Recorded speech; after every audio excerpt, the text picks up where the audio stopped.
Bien, análisis de datos aplicado a la investigación científica de datos. Hoy vamos a ver lo que son transformación de datos.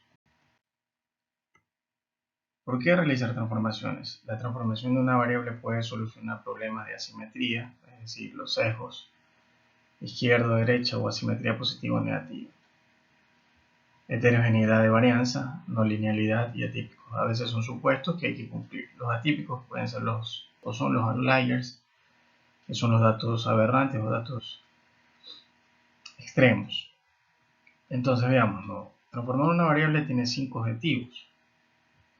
El primero, hacer que la distribución de la variable se acerque a una distribución normal, es decir, que haya un ajuste a una distribución normal. Reducir cualquier relación que pueda existir entre la media y la varianza, es decir, mejorar la heterogeneidad de la varianza. Reducir la influencia de valores atípicos o aberrantes. Hacer más lineal la relación entre las variables, en el caso que sea análisis de regresión. Hacer que los efectos que son multiplicativos en la escala original sean aditivos, que es uno de los supuestos que se tiene que comprobar en la escala transformada. Esto es, reduce el tamaño de los efectos de interacción. Las transformaciones como estabilizadoras de varianza. ¿Sí? Busca eliminar la relación de varianza sobre la media, de modo que la varianza se vuelva constante en relación con la media. Por ejemplo, la transformación de Fisher para el coeficiente de correlación de la muestra. La transformación de la raíz cuadrada o la transformación de Anscombe para los datos de Poisson, a veces datos de conteo, para eliminar ese ruido que existe, ¿sí? en la modelación. La transformación de Box-Cox, que es una familia de transformaciones para el análisis de regresión y la transformación de la raíz cuadrada del arcoseno, o también llamada transformación angular para proporciones, en este caso datos binomiales. Por otra parte, cuando sea necesario transformar los datos para lograr el supuesto de normalidad que exige el análisis de varianza en la ANOVA, no se debe poner los resultados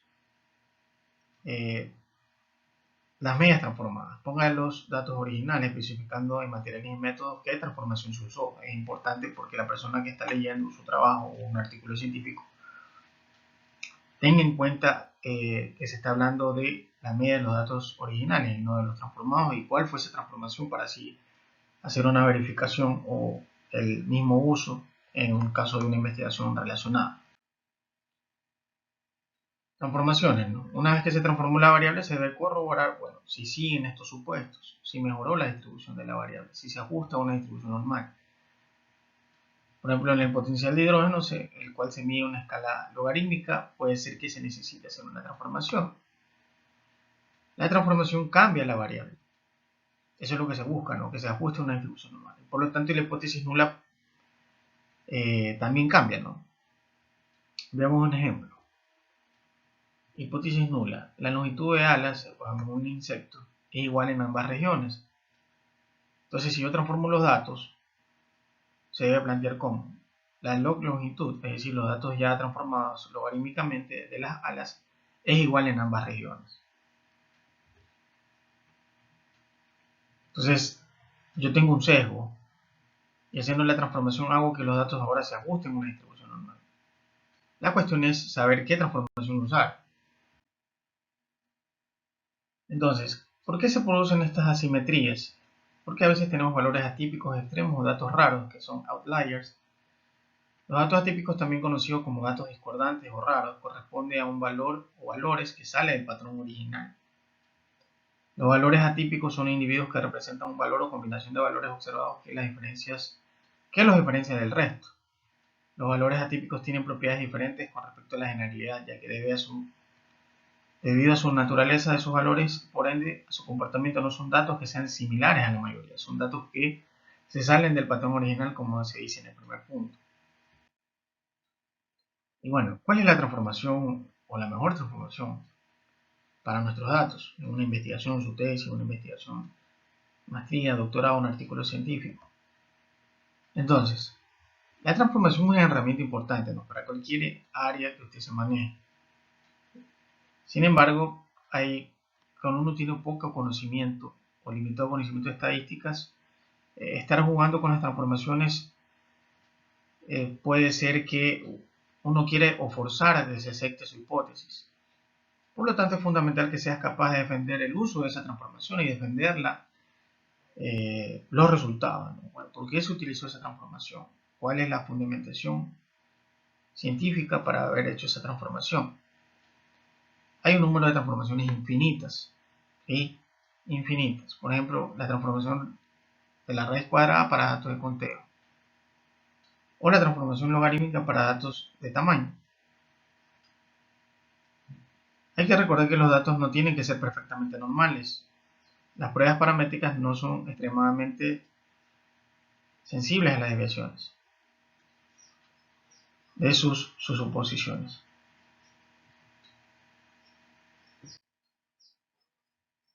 Ok, transformaciones. La transformación es una función matemática que es aplicada a todas las observaciones de la variable, a todas. Entonces tenemos aquí algunas, ¿no? Transformación logarítmica de raíz, puede ser cuadrada, cúbica, a la cuarta. Transformación de arcoseno o angular. La transformación recíproca y la transformación de Box-Cox, que es una familia de transformaciones. Estas son algunas y no todas son aplicables para los mismos datos, ¿sí? Va a depender de la variable que se esté midiendo. Entonces empezamos. Transformación logarítmica, ¿no? Útil cuando hay alto grado de variación. La varianza está correlacionada positivamente con el promedio. En el caso de observaciones con valor 0, se debe añadir un valor de 0.5 o 1 a la variable original antes de transformarla. ¿Por qué? Porque el logaritmo de 0 no está definido, entonces le va a salir error. Entonces yo al 0, en este caso, le puedo añadir una constante que puede ser 0.5 o 1. Entonces, esta transformación logarítmica se aplica en los casos donde existen diferencias muy grandes entre los diferentes valores de los tratamientos o de los datos. Como les decía, el logaritmo de 0 no está definido, entonces se tiene que registrar antes de transformarlos, ¿sí? Una constante c. Por ejemplo, puede ser 0.5. El logaritmo de y, la variable y, útil cuando los datos crecen en sentido exponencial. La siguiente transformación es la raíz cuadrada. Se aplica cuando se obtienen resultados con números pequeños, preferentemente entre 0 y 10. Se usan con datos de conteo, los cuales casi siempre siguen la distribución de Poisson. Asimismo, en el caso de las observaciones con 0, al añadir 0.5 a la variable original antes de transformar, es decir, antes de sacar la raíz. Porque si yo tengo raíz de 0, me va a dar 0. Entonces tengo que, antes de transformarlo, sumarle una constante de 0.5 o 1.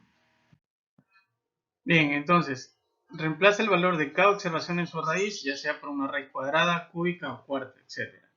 Las transformaciones de raíz son útiles para normalizar los datos de conteo. Si la raíz de 0, obviamente va a ser 0, ¿no?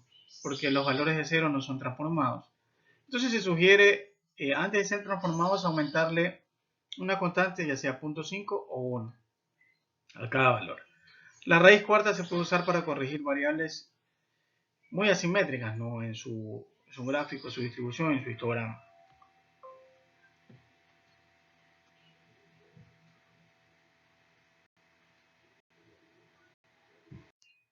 La transformación de arcoseno se aplica cuando la información está dada en porcentajes o proporciones. Entonces se efectúa esta transformación cuando los porcentajes básicamente son menores de 30 o mayores al 70%, una recomendación. Si los datos son porcentajes, usted debe convertir a proporciones para poder aplicar esta transformación, antes de aplicar la transformación. Otra transformación es la transformación recíproca. Reemplaza el valor de cada observación con su recíproco, utilizada especialmente para minimizar el efecto de valores grandes. Se usa comúnmente con tasas, ejemplo, número de crías por hembra. La transformación recíproca permite descubrir patrones, tendencias o relaciones ocultas en los datos que no eran evidentes de su forma original. Ahora veamos lo que es transformación de Box-Cox, que es una familia de transformaciones. Aquí está su regla de correspondencia, donde lambda es el número que maximiza una función logarítmica de verosimilitud. También se le denomina transformación de potencia generalizada, al ser una familia de transformaciones. Una vez aplicada la transformación de Box-Cox, se puede verificar si los datos transformados se asemejan a una distribución normal y si la varianza es homogénea. Ese es básicamente el objetivo de hacer las transformaciones. Veamos ahora un ejemplo en R. Tenemos este vector donde ha sido asignado a X. Tenemos este vector con toda esta muestra y vamos a hacer un histograma de X. Entonces lo que podemos ver aquí es que el histograma no se asemeja o no se ajusta a una distribución normal, ¿sí? Tenemos este vector C donde hemos asignado este vector a X y hemos pedido a R que nos grafique un histograma de X. Entonces no se ajusta a una distribución normal. Entonces tenemos que hacer una transformación. Entonces para calcular el lambda óptimo hay que ejecutar un modelo lineal, ¿sí? Esta función LM que está en R y pasarlo a la función Box-Cox de la siguiente manera. Entonces vamos a utilizar un ejemplo de distribución de Box-Cox en R. Entonces para ajustar el modelo hacemos que este modelo lineal de X, ¿sí?, se aproxime a 1. Se está buscando la transformación de Box-Cox que maximice la verosimilitud de los datos cuando se regresa una variable X cerca de 1. Entonces, instalamos el paquete más, aquí está la librería, más, y hacemos la transformación de Box-Cox, un modelo lineal donde X se acerca a 1. Y bueno, obtenemos esto, ¿no? Que el valor o el punto o el máximo de esta curva es el valor de lambda, que es aproximadamente 0. Y aquí tenemos un intervalo de confianza donde corta estas líneas verticales, que sería un intervalo donde se encuentra lambda. La línea vertical punteada central representa el parámetro estimado de lambda, que sería el que maximiza, ¿sí?, esta función. Mientras que las otras dos líneas verticales que están aquí representan el intervalo de confianza de lambda con un 95% de confianza. Entonces, básicamente tenemos esta variable independiente que vendría a ser una constante que hace que encuentre la máxima verosimilitud y poder darme lambda que maximiza, ¿sí?, esta función. Continuando con el ejemplo, con el gráfico anterior, donde es 0, encontramos que el lambda óptimo y la optimización se acerca a 0. En este ejemplo, la mejor opción es aplicar la transformación logarítmica a los datos. Según la regla de correspondencia, cuando lambda es igual a 0, se utiliza la transformación logarítmica. Entonces, asignamos a y el logaritmo de x, hacemos la transformación y hacemos el histograma de y, que es la nueva variable. Entonces, y es una variable en la cual se va a asignar el logaritmo de x. Ya que observamos que el lambda es aproximadamente 0. Y según Box-Cox, cuando lambda es igual a 0, se utiliza la transformación logarítmica. En el histograma de y, vemos que ahora se ajusta de manera mejor a una distribución normal, los datos que antes no se ajustaban. Todo esto para tener una homogeneidad, linealidad en los datos, etc., para poder cumplir con supuestos. Ahora, los datos visualmente muestran que puede seguir una distribución normal, pero yo tengo que comprobarlo. Y qué mejor con Shapiro-Wilk. Seguimos en R, ¿no? En R yo le digo, bueno, Shapiro.test, ¿de quién? De la variable y. Entonces Shapiro-Wilk me dice que con un W de 0.928 y un p-valor, un p-value de 0.25, lo cual hace decir que no hay suficiente evidencia como para rechazar la hipótesis nula, porque la hipótesis nula aquí es de que los datos siguen una distribución normal versus la hipótesis alterna de que no siguen una distribución. En este caso no puedo rechazar H0, entonces los datos son normales, ¿sí? Eso es lo que me dice, lo que me quiere decir este p-valor y esta hipótesis. Entonces aquí son los tres niveles de significancia, 1%, 5% y 10%, los más comunes que se utilizan en este tipo de pruebas. Ahora vemos cómo transformar datos en Excel. Entonces, en una columna en blanco ingresa la función apropiada para la transformación que hayamos elegido. Vamos a hacer un ejemplo, ya sea con un logaritmo o logaritmo neperiano, para registrar la transformación. Entonces, yo tengo unos números que comienzan en la columna A, desde la celda A2 E iría a la celda B2, es decir, a la columna B, para hacer la transformación logarítmica o la logaritmo neperiano. Entonces tenemos aquí, ¿no? En la columna A tenemos los datos y en la columna B voy a transformarlos. En este caso, en logaritmo base 10 de esta variable. Entonces, supongamos que quiero hacer la transformación también de estos datos en la columna D y quiero aplicarlo. En la columna D son datos en proporciones.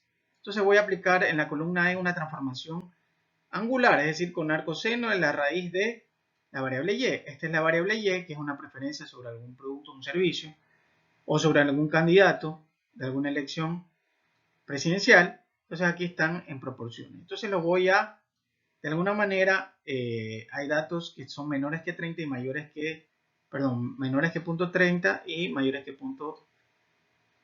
Es decir, es propicio para hacer una transformación angular, es decir, de arcoseno. Entonces tengo aquí los datos originales en D y en E voy a hacer arcoseno en la raíz de Y. Entonces va a haber dos transformaciones. Entonces miren,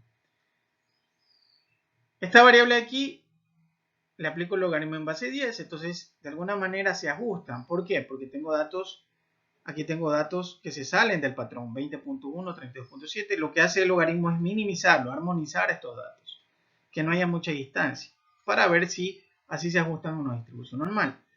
Aquí en la D tengo proporciones. Como tengo datos menores a .3 y mayores a .7, los transformo con arcoseno en la raíz de la variable y. Entonces, para de alguna manera armonizar y que tenga homogeneidad de la varianza y se puedan ajustar a una distribución normal. ¿Ok? Entonces, en A2, en la columna A están los datos originales, en B los transformados en logaritmo, en la D están los datos originales en proporción y en E su transformación de arcoseno a raíz. Entonces, retransformando los datos transformados, tenemos dos ejemplos, dos transformaciones, la logarítmica y la arcoseno. La logarítmica, en este caso tenemos una variable y que es la tasa de crecimiento. Entonces, de alguna manera no hay homogeneidad en las varianzas. Entonces transformamos los datos a la mejor transformación, que sería la logarítmica en base 10, ¿sí? Que está en la columna B. Pero ¿qué tal si yo quiero retransformar los datos? Es decir, volver a los datos originales. Entonces yo los retransformo. La retransformada va a estar en la columna C. Entonces, para retransformar el logaritmo en base 10, tenemos que retransformar de esta manera: 10 elevado a todos los 11 registros que están en la columna B. Entonces vamos a tener el dato original, ¿sí? Entonces vamos a tener 10 elevado a .3424, nos da 2.2 y así sucesivamente, y obtenemos los 11 registros originales. Es decir, hemos retransformado los datos. Pero ¿qué tal si utilizamos una transformación de arcoseno? ¿Cuándo utilizamos esto? Cuando tenemos proporciones, ya sea menor a .3 o mayor a .7. Entonces la variable y la hemos transformado en arcoseno de raíz de y. ¿Y qué tal si quiero de nuevo los datos originales? Lo que hago es retransformarlos obteniendo su inversa, es decir, el seno del valor de la columna E elevado al cuadrado, así obteniendo los datos originales. Bien, aquí tenemos las referencias y gracias por ver el video. El tema fue transformación de datos. Si te gustó, suscríbete. Muchas gracias.